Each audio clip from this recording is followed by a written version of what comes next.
like these little tables. I know. We should all have a wine or something. Yeah, exactly. So, what do we do? Are you guys going to start, or are we? Well, do you guys have any questions for us? I do. I want to know Let's play the name what's going to game. happen in Hi, I'm season Kris. 4 of your show. Kick us off. With CBS Radio, we're asking slightly different questions here. Okay. What's your summer jam? Summer Jam? Yeah. What does that mean? What song are you listening to? Oh, gotcha. What have you been listening to? I've been listening to like sad, slow Ingrid Michaelson lately. Oh, she's great. Yeah, she is great. Okay, yeah. That's kind of what I've been doing lately. My son and I have been rocking out to the Lumineers. Yes. Yeah. Excellent. He loves the beat, so I mean, I play it like over and over again. Stubborn Love. He actually knows all the lyrics by now. Yeah. How old is he now? 5. 5. That's Yeah. great. Yeah. That's. Excellent. What are you listening to? Oh, we're listening to a lot of Daft Punk. Yeah. Me too. Or Daft Punk. When I'm not Yeah. listening to Ingrid. Yeah.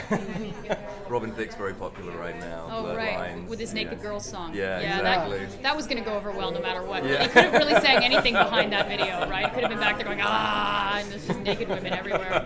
I am so out of the loop with pop culture, man. I have no clue. Really? Nope. He's done a new song called Blurred. Blurred Blurred Lines. Lines. Yeah. I don't know. I was blurred when it happened.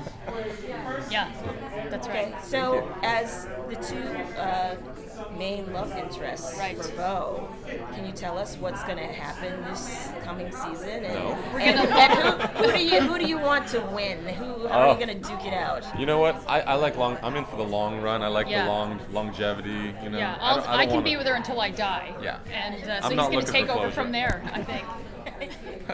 Unless you know. You're going to step become aside fed. for 85 years, because I have 85 more to go. And then, I mean, it'll get a little weird when you're in your 85th year. You know. yeah, and you all look the same. Exactly. It's like, don't tell her that you. Like geriatric Lauren. Yeah. I don't know. Yeah, I mean, we're going to do more love. It'll be more love this year. Trying to get comfortable here. Okay, can you tell us a little bit more about the action coming up? Like what? There's a lot of people in peril at the end of last season. Where's that going to go?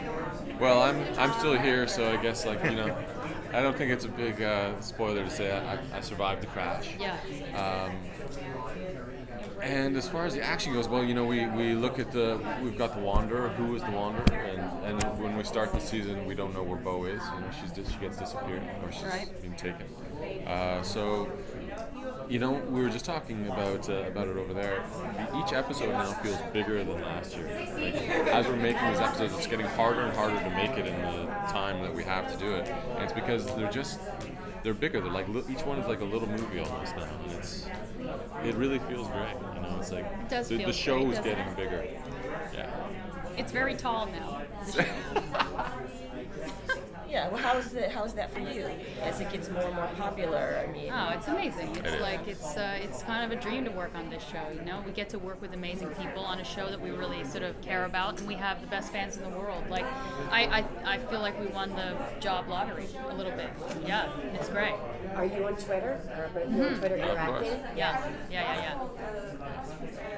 The Twitter has just been. I mean, we were kind of asked to do it by the network, and I had no idea about it beforehand. But I'm really glad we have now because Yeah. it's a great way to communicate with the fans and just Unless you've been drinking, and then you shouldn't tweet. Although they love it when you do.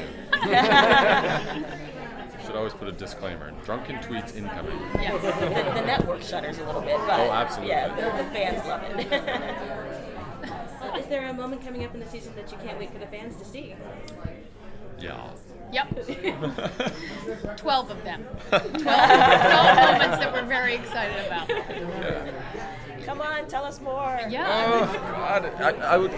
Jay Firestone sitting Will right act- there. That's our yeah. exec. He would literally just. You see the red tackle dot you. on my forehead? He's literally just waiting. Train satellites. Yeah. I mean, we delve more into the characters, into our own backstories. Certainly for my character, we start to learn a little bit about what she's doing there, why she's there, her fate with the Fae, or whether or not there is a future. Certainly at the end of last season, we sort of learn a few things about her, and so we're going to explore that a little more. Yeah, Dyson as well. We get to see a little bit of where Trick and Dyson's relationship started. Get a little bit more period piece action going on, which is I'm looking forward to. But then there's nudity. Different. Is there? There's a little bit of nudity on Oh my our gosh. show. Is that what I signed? Was that the nudity rider? Yeah. Yeah, but you know, it's just like honestly, the show just keeps getting bigger. Like we're tackling more, and you know, some of our sets this year are just exceptional. Yeah, extraordinary. Like top of the line kind of stuff, and just it feels like you're walking onto these sets, and it's like, wow, is this a little Canadian TV show? It doesn't feel like it. So It's a big Canadian TV show. that's true. It has grown. You're right. It's a lot taller. I now. know, it's very tall. I remember the first year when When it Anna was and so I did. little, it was just this big. It was just Anna and I sitting at a table at the Toronto Fan Expo. That's right. And no one knew what it was. We were just sitting there. Hi there, I'm Kris Holden-Ried. And literally, we had 12 people. Yeah. That's it. Well, we hadn't even aired yet No. at the first Fan Expo. No, it was hilarious. Yeah. It's been quite the journey. So how is it, you know, as an actor you have to embrace your character, but in shows like this you really have to embrace the world too. Mm-hmm. You have to like acknowledge that it exists. You can't. It's not corny to you. It's your world. It's your Yeah, character's that's a world. really great How do question. you approach that? You're doing more than just embracing the character. You're embracing the entire world, the reality. Yeah. It's a challenge. It was for me. I'd never done sci-fi of any kind before, so it was always sort of dramas which are so reality-based and so day-to-day based. So it was kind of a challenge to go, you know, there's times where we're shooting a scene where we're watching something happening, it's not happening at all, so we're responding to nothing except sort of what we've been told is happening. So in that way, it's an acting challenge for sure, for me. Yeah, and absolutely, you know, making this reality real is I mean, I think I'm lucky because I grew up reading fantasy books and like running through the forest, hunting goblins. You grew up running through the forest? I did. Me too. Yeah. Do you remember that? All the running? God, years of it. Through the forest. When I was 11 years old, my parents took me from suburbia and put me on a farm, and I'm an only child, and they literally like, here you go, here's a puppy, and there's the woods. Have fun. I was getting into a little bit of bad kids, I guess, in the suburbs, so they were like, let's get him away from the bad So they children. put you in the forest with a dog. And a sword. That was their reaction to Yeah. that? Well, that's one way It to worked deal well, with it. you know. Look, I'm here. I can now pretend to run through the forest really well. All this time you were prepping. I was. Who knew? I have fought thousands of goblins to get where I am today. Yeah. I'm quite good at it too. I didn't prep to play a doctor. I did never expected to play a doctor. Or a I scientist. do not believe at all that you never played doctor. I haven't. Oh yeah, I played doctor. That's a crying shame. No, I played that game. and I played it often in the woods. That's exciting for the show. Call me next time. I did play doctor in the woods once, and my parents caught me. And that's all I'm saying. Awesome. You can't just We're leave it at delving that. into some It was deep in therapeutic England. things right I here. like this campaign. And the little boy's name was And it's all being Austin, and I recorded. hope you're out there. Austin. There's some adult man named that knows like an Austin. He's gonna go tell the story Yeah, that's now. right. My friend Austin, who taught me everything I know And when I what was were you 6. CNN exclusive with Austin. and what were you listening to at the time? My parents in my head. What are you doing? If you guys could play any other character on the show other than the characters you're playing, which one would it be? Gosh. Oh, I want to be on Game of Thrones. Oh, No, any, a character on, has on to be Lost on Girl. Oh, Lost A Girl. different character other than Dyson and Lauren. Another one that was in your body. Yeah. Right. Can't do those either. well, mine was a crazy It could be in a lunatic. totally different body. That was fun. That was fun. Scary. I don't know. Maybe Kenzie. I'd like to play Kenzie for a day. She's fun. Having been there. You know. Oh yeah, you played Kenzie for a day. She's a good one. I guess Bo? I don't Yeah, know. yeah. You know, like, Bo? Yeah, you should be Bo. well, I'd like to give it a whirl. Yeah, give that a go. Yeah, Get my sexy on. Bo and Kenzie. Okay, what other If show you would could you? kick a Game of Thrones character out and Yes. stuff, who would you kick? I mean, Jamie Lannister's a great character, but the guy who plays it, I think Nicholas is his name. He does such an amazing job, so I wouldn't want to kick him off that show. I don't know. I think that maybe somewhere down the line a character will come up that is just right for me, and I'm actually going to try and get my ass on that ship. To be They're honest. here. You got network. Yeah, that's right. Yeah. So seeing, we had a season where Dyson was kind of out and being aloof, and now he's being brought back in the fold, whereas Lauren is going down a much darker path away. Poor Lauren, eh? She has a rough go. Hey, you weren't crying a river when I didn't have my heart, huh? Where were you then? I felt terrible Playing for doctor you. in the woods.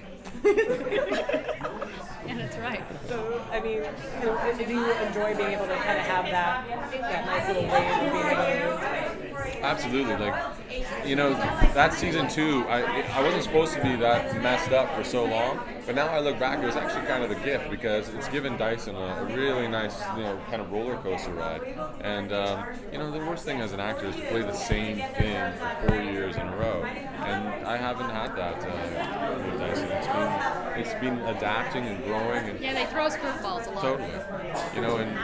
And what's great also is as our relationships evolve in real life, we're able to bring these things to our relationships on the show too. It's it's feeling really good this year. I'm really gonna get a is. little weepy, but Feeling good. yeah. What aspect of the real you have you brought to your character? I'm a total nerd in real life, and so is Lauren, so that part's easy. I think I'm pretty nerdy. And I run around and pee on bushes and sniff other people's bums. It was a little awkward for a while. Well, you grew up on a farm, so. That's true, there you go. I guess the physicality, it's like I was an athlete for a long time, so that kind of physical and energy work is what I think. I'm good at Dyson because I can get that sort of big energy up there. That's from a lot of sports. What has been your favorite fae so far? What type of fae? And is there any kind of creature that you'd like to see on the show? We've had so many good ones. Yeah, we have. We always go to Vex because he's just such an awesome character. Yeah. We love Paul Amos. Big shout out to Paul. Yeah, he's the best. But the Garuda was super fun. Yeah, the Garuda. Raul, he was a great guy to work with. Yeah. I'm looking forward to seeing what they do with the Wanderer. Yeah, me too. What his powers would be, and then Aoife. Yeah, played by Inga Bo's Cavernell, mom. who's tremendously talented. Yeah, Inga's great. Yeah, phenomenal actress. I think she's amazing. I agree. Yeah. I had a massive crush on her until Gabe Hogan came and swept her away. And married her and gave her some children. Gave her Yeah. children. That did put a damper on your thing, didn't it? Totally. Can you tell us one of your most awkward moments of filming, one of the most difficult things you had to film, and the most fun thing you got to film? Can they all be the same thing? Yeah. Hungry Like a Wolf for me. That was pretty awkward, difficult, yet fun, and then rewarding when it was like, oh, that was actually that red, like it worked. Like I just felt like an idiot. For me, it was playing Raynor, that yeah. character when we did the body switching episode. Because he was such an extreme character, and I had a little tiny video to watch of that guy, the guy who actually was him, for like 30 seconds, so I got just that much of him to then try to pull out a character for the remainder of the episode. And, the challenge to not be self-conscious playing a character that's that crazy is, Literally, Zoe would be walking around on set, and she had the young man's audition on her phone, and she'd be walking around looking at it, trying to build her character. Every once in a while, she would show us and go like, "What do I do with this?" Because literally, it was like 30 seconds long, or and he was less, just like, and he was just going. And so I was like, I don't know. I have to make a whole episode of that guy. It was priceless. Like Yeah. literally, that's what his audition was. Yeah. That was great. So that probably, and it was fun though. It was fun to do that.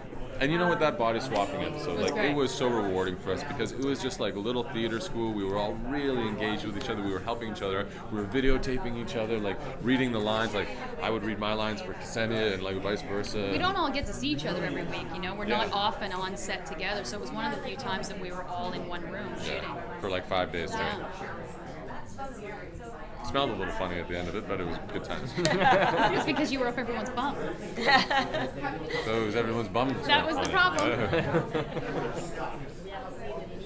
So, next question. Awkward. What do each of you guys geek out on? What? What do you geek out on? I don't know. I generally geek out on everything. What do you geek out on? I geek out on like certain like Warcraft. yeah, Dungeons and Dragons-y kind of stuff. Like Yeah. I grew up with TSR, the Dungeons and Dragons on Commodore 64, and I would just sit there as an 11-year-old just all night trying to get through that dungeon to the little dragon icon. The Commodore. Totally, you know, listening to that disc whir, it just is like. So yeah, and then 6 years ago, I guess I got introduced to World of Warcraft by Henry Cavill, strangely enough, when we were in Ireland. Yeah, you know, that is just, for me, it was like a perfect game. It was just like role playing, but you know, I totally got sucked away, and I had to back off. Like, wow, this is way too immersive, and I don't have 5-year-olds. It's like I'd rather put my imagination. You should try here. Wizard 101 Yeah? with your 5-year-old. It's like World of Warcraft, but it's family oriented. It's like kids can play too. It's really you make your own wizard, and you can do battles together. You and your son could do quests I together. have a feeling his mom would literally Yeah. tackle me. She said no computer games until it's inevitable. It's gonna happen, but we're trying to keep it at arm's reach for now. And I believe we have to go. Oh, Thanks for thanks, guys. Thanks so much. Thank you. By the way, did you have a goblin hunting name? You had met one of them. I had different names. I can't remember all of them. In fact, I can't remember one of them right now. And you did have glorious name when you went into the woods. Sort of. I would like become different people. You know, it's like sometimes I was like Aragorn. Sometimes, you know, I read Dragonlance, so it was like I was Tannis, half Elven, or I was. Gotta go, my friend. See you later. Thank you.